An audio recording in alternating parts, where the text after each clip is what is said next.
야당에서 추가이익 환수 못했다고 비난하면서 개발이익 환수에 하자고 법안을 내니까 그걸 지금 상정도 안 시키고 있어요.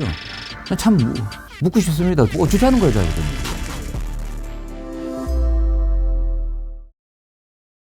김대훈의 뉴스토크 바로 시작하겠습니다. 경기도 양주시가 지역구이신 정성호 의원님을 모셨습니다. 예, 안녕하세요. 경기도 양주 출신의 정성호 국회의원입니다. 국회에서는 국회 기획재정위원회 위원으로 했고요. 이재명 후보의 총괄 특보단장으로서 이재명 후보의 당선과 또 경기도 발전을 위해 열심히 뛰고 있습니다. 대선 캠프에서 총괄 특보단장직을 맡으셨잖아요. 지금 어떤 각오로 임하시고 계시는지요? 이재명 후보가 안 되면 나는 죽는다. 선대위가 제대로 돌아갈 수 있게, 원팀이 될 수 있게 전국 각지의 지지자들을 규합하고 있고 이재명 후보의 당선을 위해서 밤낮 없이 뛰고 있습니다. 아니 혹시 그 이재명 후보와의 어떤 인연이? 고시동기입니다. 사법연수원에 들어갔을 때 이 민주주의 인권 회복을 위해서 일하는 그런 법조인이 돼야 되지 않겠냐. 그런 문제의식을 갖고 사법연수생들이 일종의 지하서클 같은 걸 하나 만들었었어요. 그때 거기서 만났습니다. 그 이후에 민주주의 인권을 위해서 함께 일하자고 하는 의기가 투합돼 갖고 지금까지 같이 해오고 있는 거죠. 민주당 선대위 쇄신 작업이 이루어지고 있잖아요. 원팀을 만들어야 된다고 하는 요구가 굉장히 강했거든요. 문제는 그러다 보니까 이게 굉장히 규모가 커졌습니다. 추진력이 이재명 후보의 강점인데 선대위가 그게 좀 뒷받침하지 못하는 측면들이 있어갖고 그런 면에서 빨리 의사결정할 수 있게 좀 그런 라인들을 좀 만들어야 되지 않겠냐. 후보뿐만 아니라 의원들도 공감을 했기 때문에 당이 좀 그러면서 변화되지 않겠냐. 최근에 안철수 후보랑 심상정 후보랑 좀 공조하려는 이제 움직임이 좀 보이고 있잖아요. 대선 판도에서 이재명 후보에게 어떤 상대가 될 수 있을지 한번 의원님의 의견을 좀 여쭤보고 싶습니다. 그러니까 두 분의 공조가 실제 공조를 하는지도 잘 모르겠고 안철수 후보는 민주당에서 정치를 사실상 시작했던 분입니다. 심상정 후보는 또 진보적 가치를 국민의힘보다는 민주당하고 더 공유하는 바가 더 많죠, 사실은. 이분들이 미래를 얘기한다고 하면 국민들의 희망을 제시하는 그런 정치를 해야 된다고 하면 이재명 후보가 더 가까운 게 아닌가 저는 그런 생각을 하고 있습니다. 네. 그 대장동 게이트 수사 지금 더 박차를 가하고 있고 좀 전망은 좀 어떻게 보십니까? 이번 사건의 핵심이 전 드러나지 않았다고 보고 있습니다. 누구냐 너? 돈을 추적을 해야 돼요. 돈이 어디서 조달해갖고 어떻게 이익을 만들어내갖고 그 이익이 어떻게 흘러들어가고 누가 나눠 먹었는지 이런 게 드러나야 되지 않습니까? 근데 돈 추적을 50일 만에 압수수색을 했어요. 그동안 증거 있는 거 다 했겠죠, 사실은. 이 대장동 팀들이 민영 개발을 추진하면서 과거 부산저축은행으로부터 1천억이 넘는 돈을 대출받았습니다. 그 과정에 리베이트 수수 문제 때문에 수사를 받았는데 많은 자들이 구속됐는데 이 대장동 대출한 것만 윤석열 그 당시 검사가 덮었다는 거 아니겠습니까? 그게 뿌리라는 거죠. 그때 사법 처리가 됐다고 하면 추진이 안 됐을 텐데 그들이. 결국 그 돈의 흐름들을 빨리 조사해야 되는데 검찰이나 그래서 좀 신속하게 좀 수사를 해야 될 것으로 보고 있고요. 검찰 수사가 부족하다고 하면 여야가 합의된다고 하면 그다음 특검을 해야 되겠죠. 네. 변호사 출신 아니면 이제 검사 출신들 의원들 말씀 들어보면 수사의 핵심은 돈의 흐름을 쫓는 것이다. 네네. 그건 기본일 것 같은데 지금 검찰은 왜 그러면 그런 거를 안 하고 있을까요?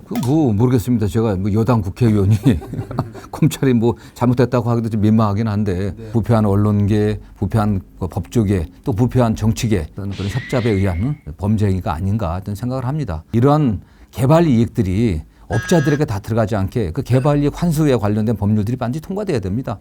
야당에서 추가이익 환수 못했다고 비난하면서 개발 이익 환수에 하자고 법안을 내니까 그걸 지금 상정도 안 시키고 있어요. 참 묻고 싶습니다. 어쩌자는 거예요, 이거는요.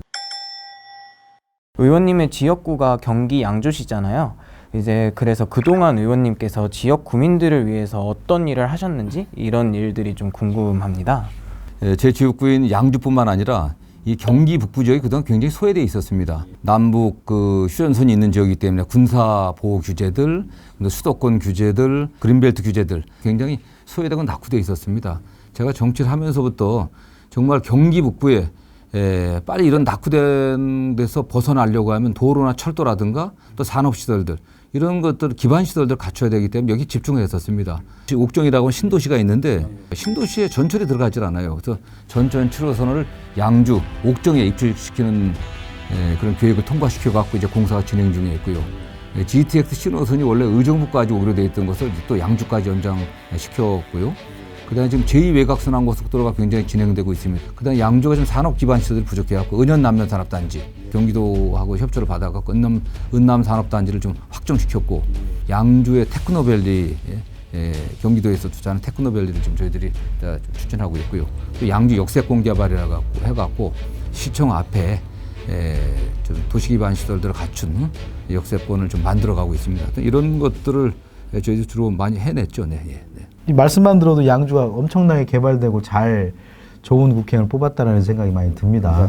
예, 그래서 정말 많은 일들을 양주 시민들을 위해서 지금 발로 뛰신 거잖아요. 네, 발로 뛰어서 또 예산도 확보하시고 또 교통을 편안하게 이용하게끔 노력하시는데 그럼 어쨌든 남은 임기 좀 있지 않습니까? 네. 그래서 지역구 주민들을 위해서 마무리하실 게 또 역시 있을 것 이게 이제 같은데요. 시작한 사업들이 있거든요. 좀 전철 7호선 그 양주 옥정 연장 이 문제하고 또 교외선 재개통, 그 다음에 서울 양주 고속도로 뭐 이런 것들이 지금 그다음에 GTX 신호선을 빨리 착공시키는 게 지금 제가 가장 중점적으로 좀 두고 있는 사업들입니다. 의원님께서 이제 이재명 캠프의 총괄 특보단장직을 맡고 계시잖아요. 그래서 왜 이재명이어야 하는가에 대해서 마지막으로 한 말씀 부탁드리겠습니다. 지금 현재 우리 나라의 상황이 굉장히 어려운 상황입니다. 굉장히 위기라고 얘기하고 있습니다.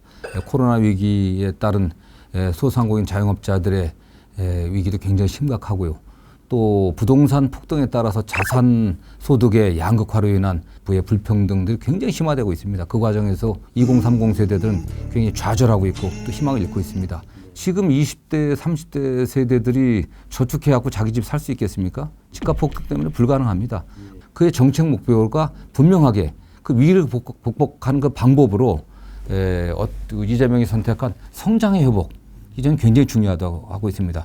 정치는 과거를 보고 과거를 처단하는 게 아니라 미래를 보고 희망을 만들고 비전과 가치를 제시하는 게 정치 아니겠습니까? 국민들 희망을 만들어줘야 돼요. 추진력과 능력이 입증된 성장을 회복시킬 그런 후보가 이재명이다라고 말씀드리고요. 국민들이 꼭 우리 경기도의 발전을 위해서도 또 대한민국의 발전을 위해서도 이재명을 좀 선택해 주시길 부탁드리고 싶습니다. 네. 국가와 청년들에 대한 그런 고민들 진실되게 말씀해 주신 거에 대해서 대단히 감사하고요. 저도 진행자로서 너무 모시고 싶었던 분이고 또 이렇게 만나 뵙게 돼서 너무 좋았고요. 오늘 또 이런 귀한 시간 내주신 우리 정성호 의원님께 다시 한번 감사드리겠습니다. 지금까지 시청해 주신 시청자분들께도 감사드립니다. 안녕히 계십시오.